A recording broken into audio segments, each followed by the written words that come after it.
Bom, vamos continuar então. Teoria clássica de campos, né? Na verdade, nossa pausa para falar de teoria da relatividade especial, revisão, né? E notação covariante. Na última aula, então, sem enrolar, né? A gente viu como que se davam as transformações de coordenada de um referencial para o outro, né? Por exemplo, de um referencial S para um referencial S', inercial, tá? Muito importante de lembrar. Que era o quê? Bom, o x'mi, né, que é no meu referencial com linha, né, x'mi, ele se relaciona com o referencial antigo da seguinte forma, né, somatório sobre ni, indo de 0 a 3, de lambda mini, que é a matriz de transformação de Lorentz, x ni. Aí você fala, não era isso, aqui era R e não x. Acontece que o x a gente usa como convenção, tá? Eu usei R naquele caso porque para não confundir com uma das componentes, né? Uma das coordenadas ali que é a coordenada x. Mas a gente usa x, na maioria dos livros, cara, você vai ver x. Nunca é R, é sempre xmi, xni. Então, por exemplo, o nosso R lá, né? Rmi, estava representando o tempo e o espaço. Mesma coisa aqui. Quem que é o meu xmi? Ele é x0, x1, x2, x3, né? Para ficar claro, assista a última aula que a gente falou sobre esses índices aqui, né? Bom, mas x0 é o tempo, o zero a gente define como sendo a parte temporal, esse cara é o próprio x, o x2 é o y e o x3 é o z, né? Então, em coordenadas cartesianas, poderia ser em outras coordenadas, né? Tipo r, θ, φ. Então, é a mesma coisa, tá, gente? Só estou mudando a letra aqui, mas isso não importa. Letra é apenas um rótulo. Bom, então essa é a lei de transformação das coordenadas, né? A gente transforma uma coordenada em outra, a gente muda de referencial, as coordenadas de um referencial para o outro, desse jeito aqui, né? Beleza. Será? Olha só, a gente sabe que as coordenadas se transformam por transformação de Lorentz. Legal. Isso não significa necessariamente que outros objetos também se transformam da mesma maneira, né? Que outros objetos? Vetores, tensores. Bom, pra gente, é isso que a gente vai ver hoje, né? Será que os vetores, por exemplo, se transformam por transformação de Lorentz, assim como as coordenadas? Bom, para a gente analisar isso, vamos pensar na palavra vetor no sentido mais geral, né? No sentido mais matemático. Um vetor é um objeto, né? Definido, é um conjunto de vetores. Se eu tenho um conjunto de vetores num espaço tangente, por exemplo, isso forma um espaço vetorial naquele ponto. O que eu quis dizer? Eu vou pegar uma curva aqui. Imagina uma superfície, uma variedade, por exemplo, pode ser o espaço-tempo. Mas imagina que eu tenho aqui uma superfície, certo? E sobre essa superfície eu vou ter uma curva aqui, ó. Olha só. Uma curva, eu vou chamar essa curva aqui de beta, e toda curva é parametrizada por um parâmetro qualquer que eu vou chamar de lambda, tá? Então esse cara aqui é um beta de lambda. Eu vou escolher um ponto aqui da minha curva, pode ser aqui.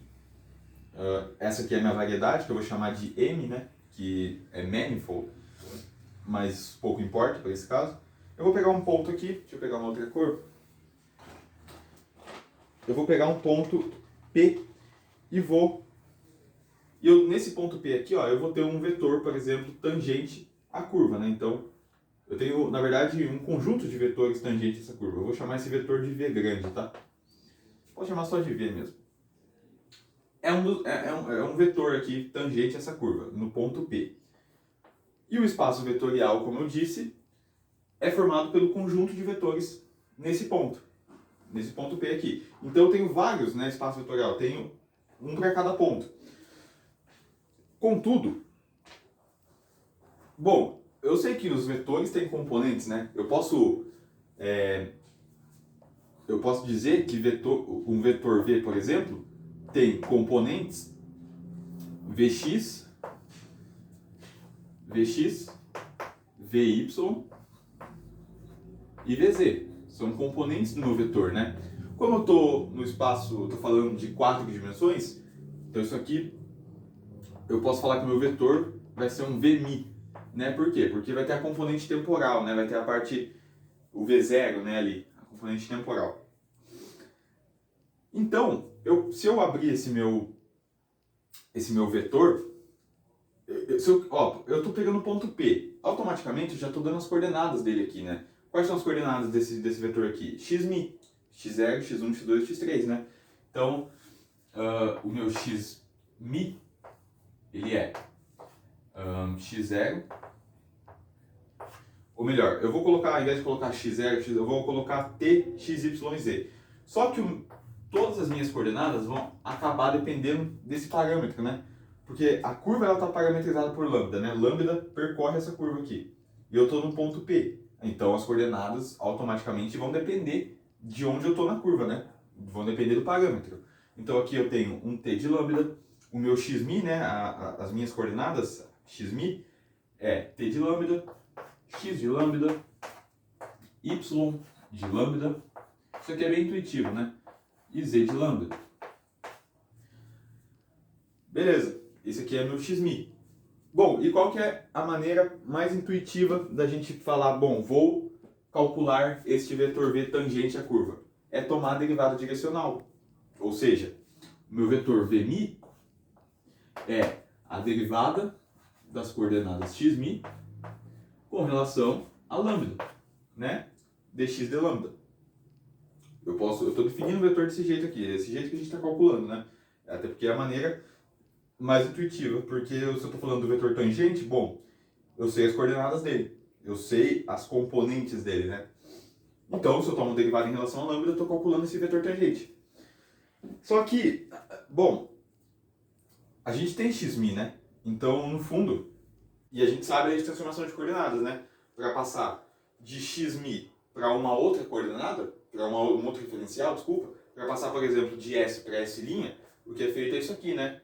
No referencial novo, ele se relaciona dessa maneira aqui, por transformação de Lorentz. E a gente sabe disso. Então, o que a gente vai fazer no fundo é, se eu abro esse cara aqui, né? Então eu vou ter que V mi posso abrir isso aqui, né? dx. Isso aqui vai ser dx, dt, desculpa. De lambda, d lambda, dx de lambda, d lambda, né? Só estou abrindo o nosso xmi, dy de lambda, d lambda, e dz de lambda, d lambda, né? Definindo aí, abrindo ali, né, só a nossa expressão. Da mesma forma, se eu quiser fazer para o outro referencial, como é que eu passo de vmi, para v'mi? Bom, eu vou ter que tomar agora a derivada de x'mi no novo referencial, né, em relação a lambda, né? Isso é tranquilo, isso a gente pode fazer. As coordenadas se transformam via transformação de Lorentz. O que a gente não sabe é se os vetores transformam.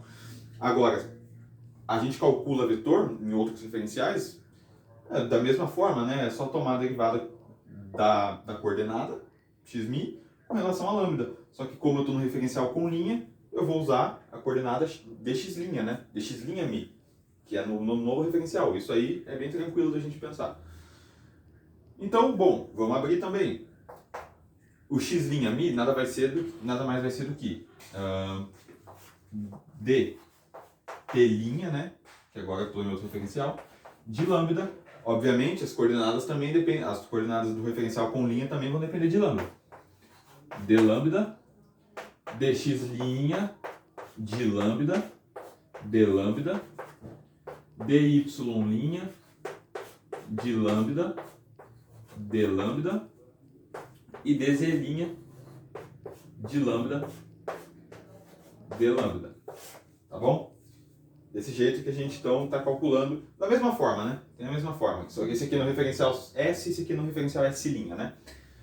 Ah, mas eu sei que as coordenadas se transformam, né? Como eu disse. Vou precisar apagar alguma coisa? As coordenadas se transformam. Além disso, eu acho que eu tenho que apagar aqui. Além disso, antes de apagar, eu quero fazer um comentário. Bom, assim como qualquer outra transformação, as novas coordenadas é uma função da coordenada antiga, né? Como assim? Bom, se eu mudei de coordenada, se eu estava para T e fui para T', acaba que T' é uma função de T. Da mesma forma, X' é uma função de X. Sempre a nova coordenada acaba sendo função da coordenada antiga, né? Obviamente, assim como qualquer outra transformação. Eu saí de um referencial e fui para o outro, as coordenadas mudaram. Só que elas mudaram em função das coordenadas antigas, né? Obviamente.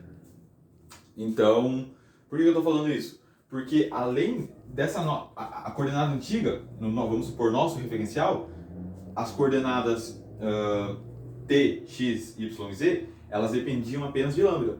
Agora, na nova coordenada, além de depender de lambda, elas vão depender das coordenadas antigas. Então, isso está com cara de quê? Não tem outra coisa, né? Regra da cadeia. Igual quando você tem uma coisa que depende de x, e x depende de alguém, você abre em regra da cadeia. E é isso que a gente vai fazer. Vamos abrir esse cara então em regra da cadeia. Pode ser aqui em cima, eu acho que vai dar espaço, tá? Vai ficar algo meio grande, né? Mas... Bom, enfim. Bom, como que eu vou abrir isso então em regra da cadeia para calcular o vetor no novo referencial? V'mi. Bom, a gente vai ter V'mi, né? O vetor no outro referencial vai ser uma soma sobre ni. Aqui eu não estou preocupado em colocar se ele vai de 0 a 3, porque no geral a gente está falando de teoria da relatividade, então 4 dimensões, né? Espaço e tempo.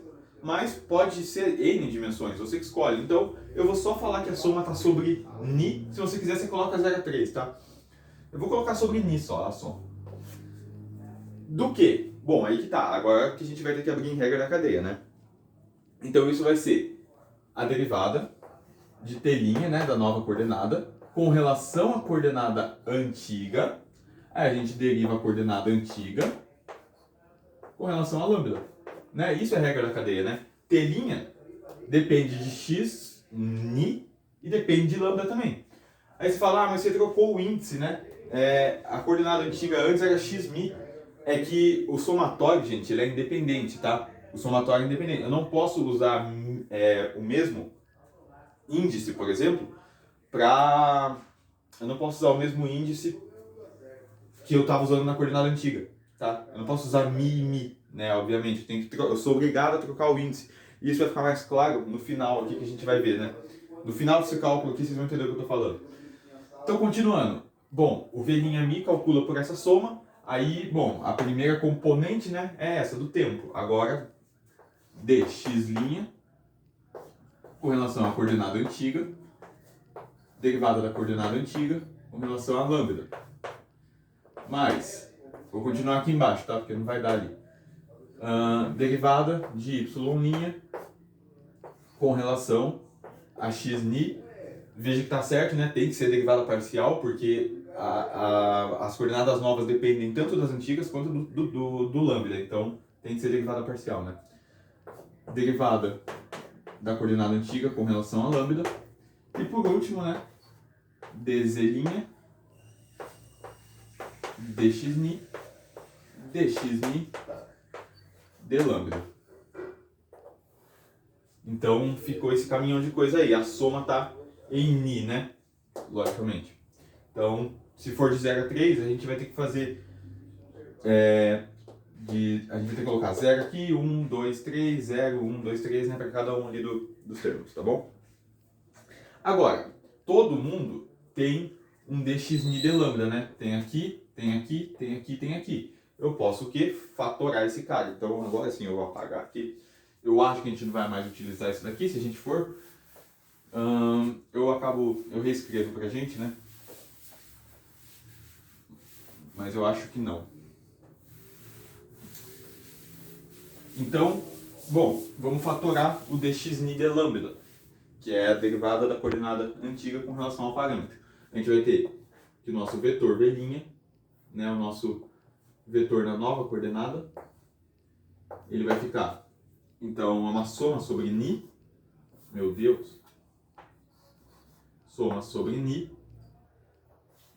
de dt' dx'ni mais dx' dxni mais dy', dxni mais dz', dxni. E a gente fatorou o dxni de lambda, né? Agora, quem que é esses caras aqui que está aqui dentro? Quem que é? T', x', y'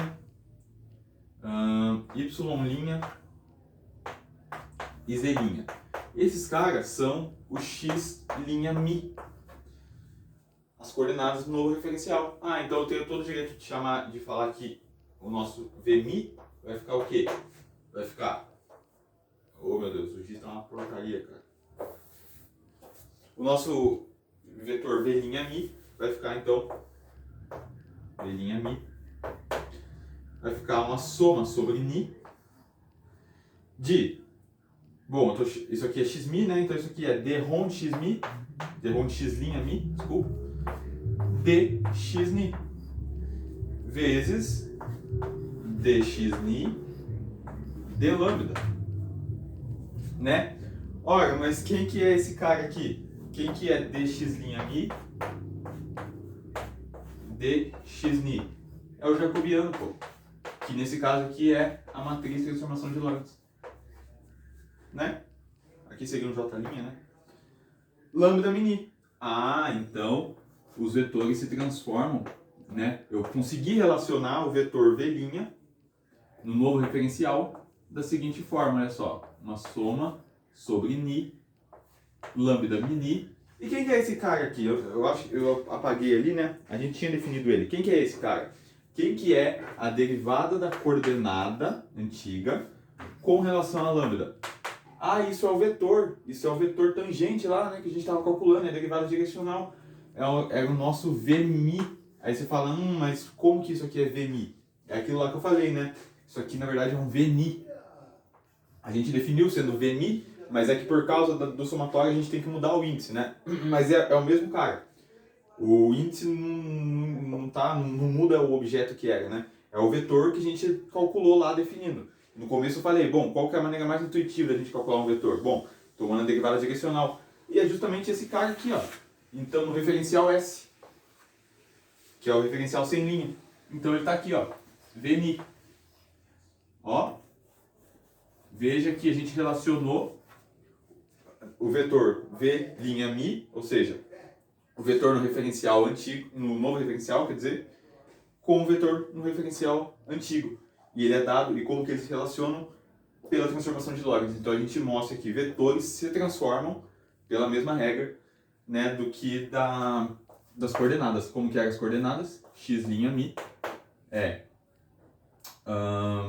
uma soma, né, sobre ni de lambda mini xni. Aí, ó, é a mesma forma, né, a mesma lei de transformação para os dois. Muitas vezes, em alguns livros, eles preferem não colocar nem o jacobiano e nem a matriz de transformação de Lorentz. Eles colocam simplesmente que o vetor v' mi, ele é d-rom de x'mi dxni vmi. Mas é a mesma... vmi, desculpa. Mas é a mesma coisa, tá, gente? A gente só coloca desse jeito. Alguns livros usam isso por convenção, né? E também por causa que a gente vai ver que tem uma relação muito grande com os tensores, o jeito que os tensores se transformam, né? Mas, no geral, esse cara aqui é a matriz de transformação de Lorentz, é o jacobiano, né? Então, de uma maneira mais compacta, aqui teria um somatório antes, né? Eu acabei me esquecendo. Daqui a um tempo a gente vai parar de utilizar o somatório, né? E eu vou explicar como e por quê. Mas, enfim. Aí você fala, pô, mas a gente... Beleza, introduziu, deixa eu só ver se está gravando aqui.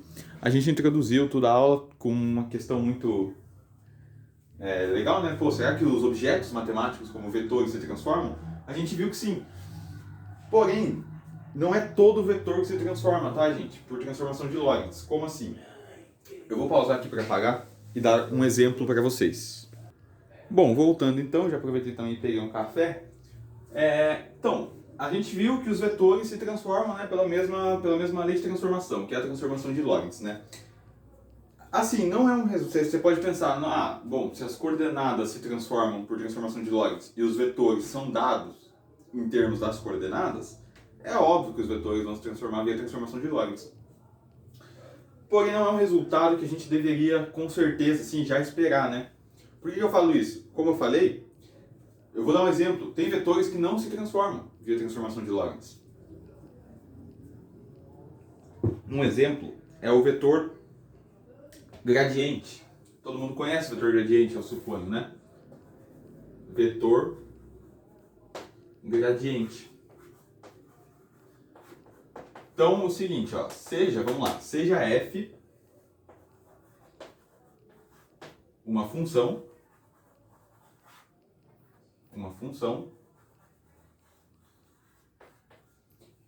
tomar o gradiente de f, a gente sabe, né, como que é definido o gradiente. Então, o gradiente de f é, já pensando em 4 dimensões, né, seria df dt, df dx, df dy e df dz. Isso aqui, né, é o gradiente, né? Tomando o gradiente de uma função, basicamente isso que a gente faz, tomar a derivada da função em relação a cada uma das coordenadas. Que a gente pode chamar carinhosamente de del mi f, né? No caso, se eu estivesse falando num caso genérico, definindo só o gradiente sem estar aplicado numa função, isso aqui seria ddt, ddx, ddy, ddz, isso aqui seria só del mi, né? Mas como está aplicado na função, eu vou chamar isso aqui de del mi. Não é a forma mais usual, né? Nos livros, geralmente, eu acho que usam isso daí diferente. Já vi livro chamar de ômega, né? O gradiente chamar de ômega, daí eles colocam ômega mi. Eu vou conservar o símbolo ali, tá? Do nado. Então, a gente faz a mesma coisa. Bom, no caso, como que eu tomaria o gradiente de uma função f na nova coordenada? Então, o nosso d' mi f. Bom, na nova coordenada eu teria df dt linha, mesma coisa, né? df dx linha, df dy linha e df dz linha, né? Basta eu mudar a coordenada para a coordenada com linha, né? Já que eu estou mudando o referencial. E aí aquela coisa, a coordenada nova no referencial, no novo referencial, né? Que é o referencial que eu estou chamando de S', por exemplo, depende da coordenada antiga, como toda transformação. Portanto, o que a gente vai ter é o seguinte: d' mi aplicado em f, né, agora no novo referencial, ele é uma soma sobre ni de dx ni, coordenada antiga, né, com relação a t', df dx ni. Tranquilo? Mesma coisa para todas as componentes. dx ni, dx linha, df dx ni, mais dx ni, dy linha, df dx ni, né? Mais a componente z, né, que é dx ni, coordenada antiga, com relação à nova coordenada dz', derivada da função com relação à coordenada antiga, né? Regra da cadeia, gente. Não fiz nada. Nos dois casos usei a regra da cadeia, coloquei o somatório em ni ali. E a mesma coisa a gente faz no mesmo caso. Olha só, eu tenho df dx ni em todo lugar. Vou fatorar isso daí. Para que a gente não leve tanto tempo, só tira esse cara daqui e coloca ele aqui fora, né? Então, df dx ni. Agora, quem que é esse cara que está dentro do parênteses aqui? Bom, esse cara que está dentro do parênteses, ó, aqui eu tenho dx ni, dx ni, dx ni, aqui eu tenho o meu x' mi, né? Então acaba que fica no referencial com linha, no novo referencial, né, como é que eu transformo, como é que eu relaciono de um referencial para o outro? Bom, isso aqui é dx ni sobre dx' mi, né? É o contrário, né? Isso aqui é 1 sobre j, né? É o inverso do jacobiano, que é a nossa matriz de transformação de Lorentz inversa, lambda menos 1 mini. E quem que é esse cara aqui? Bom, esse cara aqui está definido, eu defini aqui, df dx ni, não defini, mas é esse cara aqui, né? O df derivada da função em relação a cada uma das suas coordenadas, né? Porque isso aqui é o quê? Estou somando em ni. Soma aqui df dx0, né? Então é df dt mais df dx mais df dy mais df dz. Quem que é ele? Ele aqui, ó, df dt, df dx, df dy, df dz. Esse cara aqui é o nosso del mi f, né? Então acaba que o vetor gradiente, né, agora sem aplicar ele na função, sem aplicar ele em função nenhuma, ele leva a lei inversa. Ele não se transforma por Lorentz, ele se transforma pela inversa da transformação de Lorentz, né? Então ele é, vou colocar tudo aqui, pega aí rapidão. Ele é dx mi, dx' ni, rapidão aqui só pra gente fazer passo a passo, né? df dx ni. Aí novamente, quem que é? Aqui eu posso tirar o f, né? A função f está funcionando só como um teste, a gente pode dizer assim. Eu estou aplicando uma função f. Aí, beleza, quem que é esse cara aqui? Bom, esse cara aqui é a inversa de Lorentz, né? Então, isso aqui vai ser uma soma, eu esqueci de somatório aqui, né?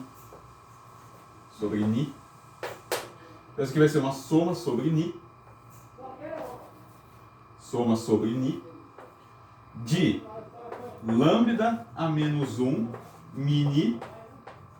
E relacionando aqui, né, esse cara aqui, nada mais é do que del ni.